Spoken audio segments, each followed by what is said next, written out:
have to be very careful in what criteria you use to make your decision today or whenever you make that decision in the near future.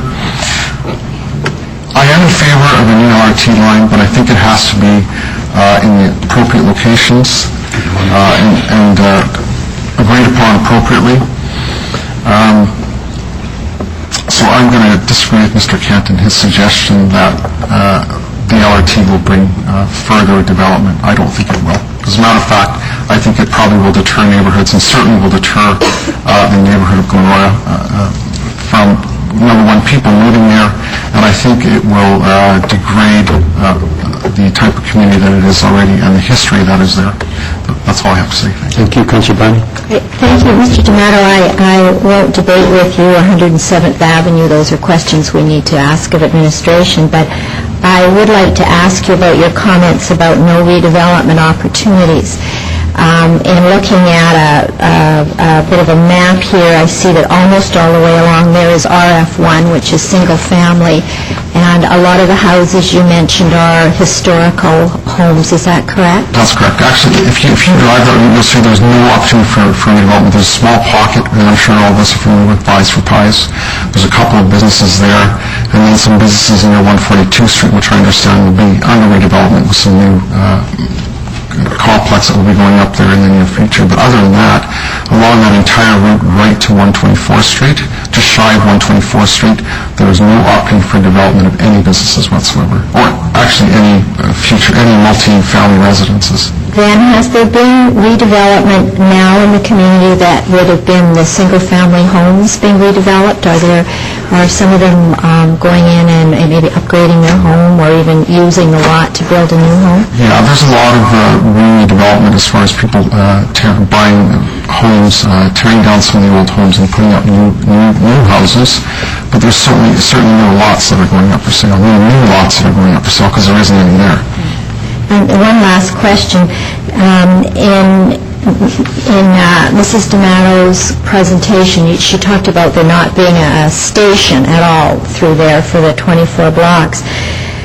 Should this end up being the route, would you like to see a station there that would allow people to be able to at least use the LRT?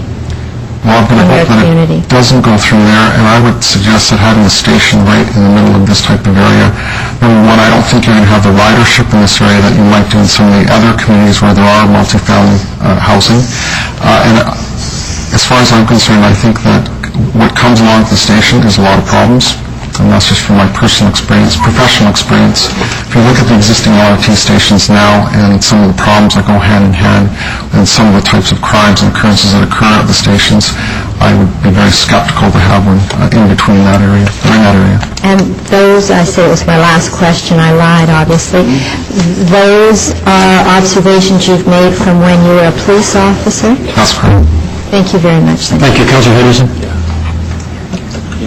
Yeah, just to ask the same question I asked Mr. Spencer, because it's the thing, looking at the 7th Avenue route that I think we'll have to struggle with is, if we were to choose to go down 107th, then we're presuming that the traffic from 107th would have to redirect along Stony Plain. So I guess my question is, given the choice between substantial increase in traffic if the route goes further north, and probably a decrease in traffic if the route went by where your house is, which would you prefer? Because I think that's going to be a trade-off. I don't know that there will be a decrease in traffic. I think people have their habits and they're going to take Stony Plain Road because it is the most direct way to drive there.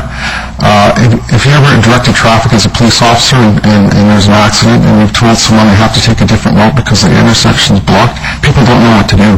They don't know which way to go. They're totally lost selection. And this is from my experience because they have to take a different route. People are creatures of habit. They're going to take Stony Plain Road. If you look at 107 Avenue, I would say it is significantly wide enough to have 2 lanes of traffic on most of it in both directions up to 124th Street or just shy of 124th Street with the 2 trains.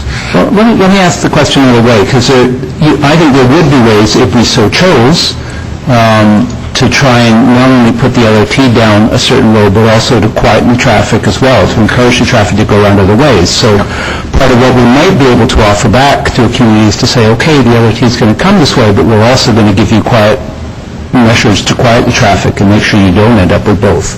So if that was an option, how would you feel about it? Which would you prefer? Also, I talked with them, if they just put the R2 through this historical neighborhood and stop traffic from going through their area, that would be something that we would certainly consider. Okay, great. That's very good. No, thank you. Thank you. No further questions. Our next, Mr. Jürgen Mercer.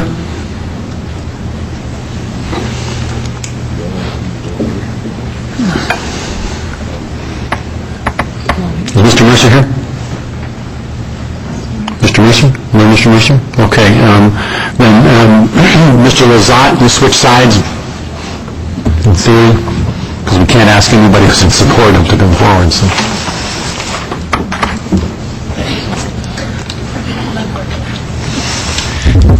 Thank you very much.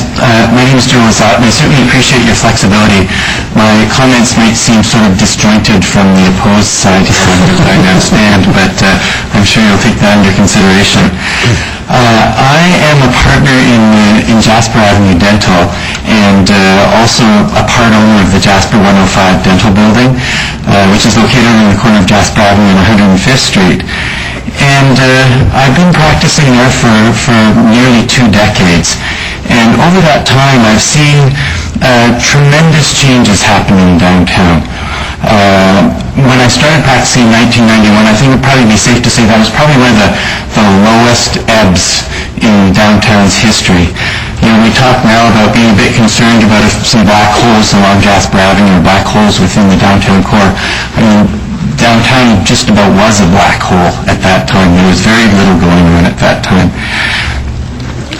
City Council over the years made a number of conscious decisions to try and regenerate and revitalize downtown.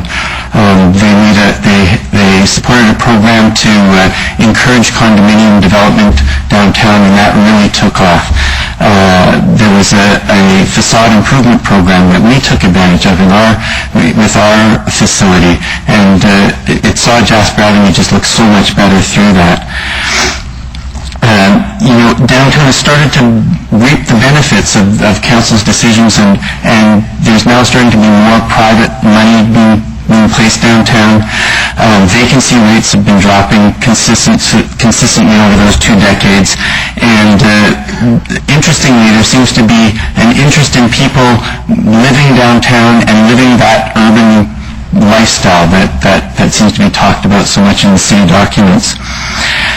In the area of public transportation, though, downtown hasn't really been the focus as much as the perimeter of the city has been.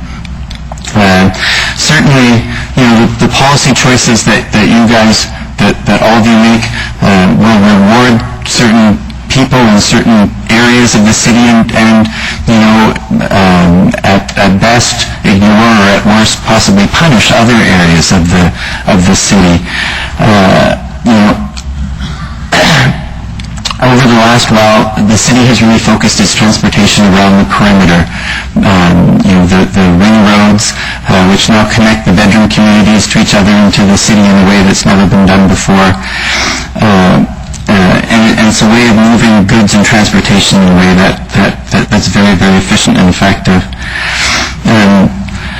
But over up until very, very recently, I'd say you'd have to characterize the city's development policy as being a race to the suburbs. New developments seem to be leapfrogging further and further out towards the perimeter of the city and the outlying bedroom communities. I believe that the LRT would be a unifying factor that would start to redraw our attention back and investment dollars back to the core of the city. I've read through the city's planning documents, and over again it talks about encouraging a compact urban form.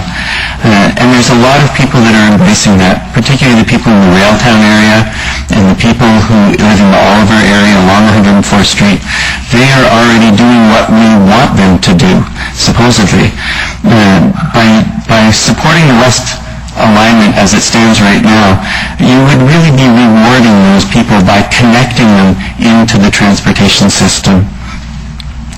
I really think that we need to make downtown the hub